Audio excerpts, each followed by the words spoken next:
be hunger beneath the hills. When my grandmother died, I inherited her sítio, a crumbling farmhouse, nestled deep in the green hills of Minas Gerais, Brazil.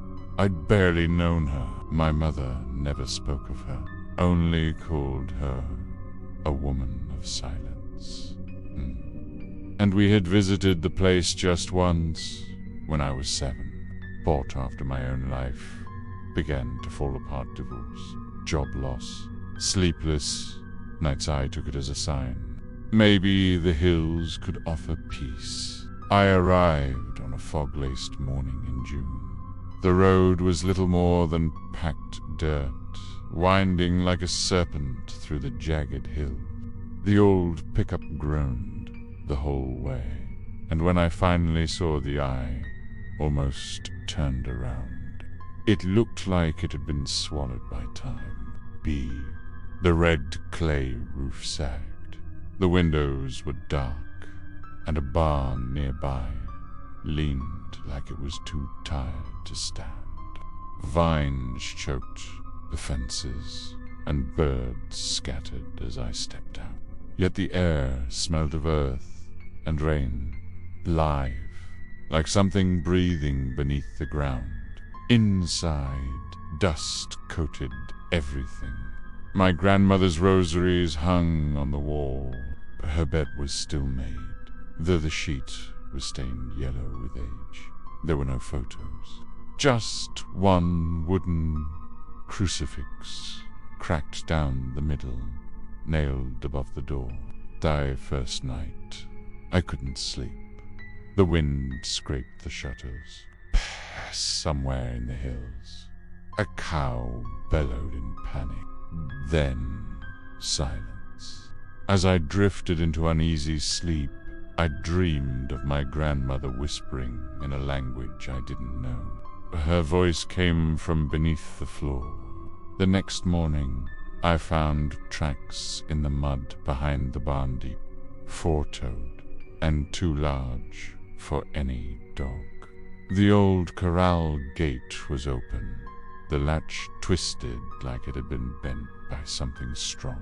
I chalked it up to a wild cat, or maybe a jaguar, though the locals said they hadn't seen one in years. At the tiny village store, I asked about strange animals. "You stay in a Dorna's place?" the grocer asked. "Pews old, face like cracked leather." I nodded. He exchanged a glance with the butcher beside him. "So me things best left buried feel you, that land's heavy." "What do you mean?" He shrugged. "Ask the padre, or dig too deep and see." They wouldn't say more, only sold me a lantern and some salt.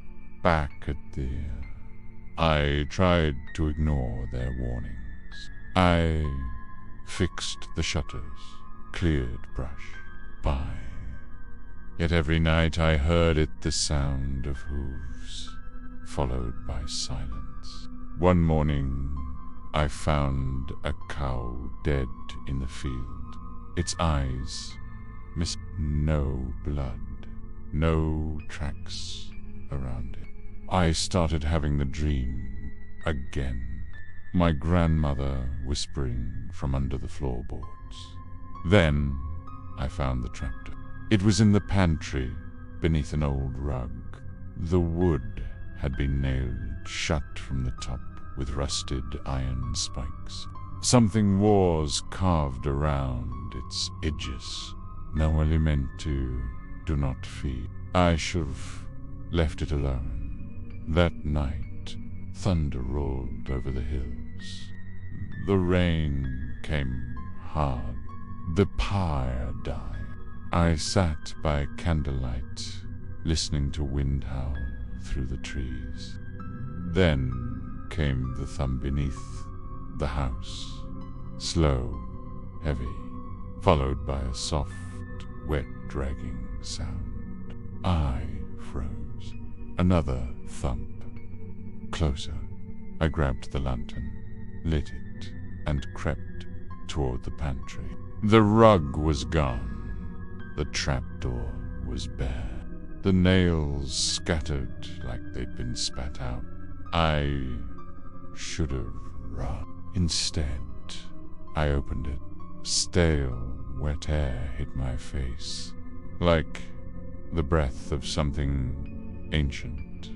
A wooden ladder descended into blackness. Bite couldn't see the bottom. I climbed down. The space beneath was wider than it should have been earth, hollowed out into a tunnel. Flint symbols were carved into the dirt walls. Some looked like twisted crosses, others like eyes. I walked deeper. The tunnel curved. The air grew thick. Then I heard it, a voice, faint, dry, whispering in the same strange tongue from my dream. Pie. Turned the corner and found the pit. It was circular, lined with bones, animal, human, I couldn't tell. In the center stood a stone altar, cracked and blackened by age. Something was crouched behind it. It stood slowly. Its body was long and thin, like a man stretched too far. Its skin was pale, slick with soil. No face. Just a mouth vertical, where its eyes should be lined with yellow teeth. And below that, two staring sockets that glowed faintly green. It hissed. I ran. I sealed the trapdoor with salt and nails, burned incense, prayed, but it was too late. The dreams worsened. I saw it walking the hills at night. It stood at the edge of the forest, watching.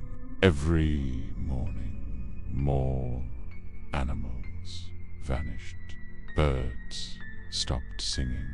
Even the dogs in the village stopped barking. I found old papers in a box under the bed. My grandmother's writing. She called it, the Hungry One, a thing summoned long ago by her ancestors for protections fed with blood in exchange for safety during droughts and famine. But they had failed to keep it contained. So she had sealed it herself, buried it with spells, salt, and silence. Pah, she warned. If awakened, it must feed, and it prefers blood that remembers. I was her blood. On the seventh night, the storm returned. The trapdoor was open again. I heard footsteps above me, wet, dragging.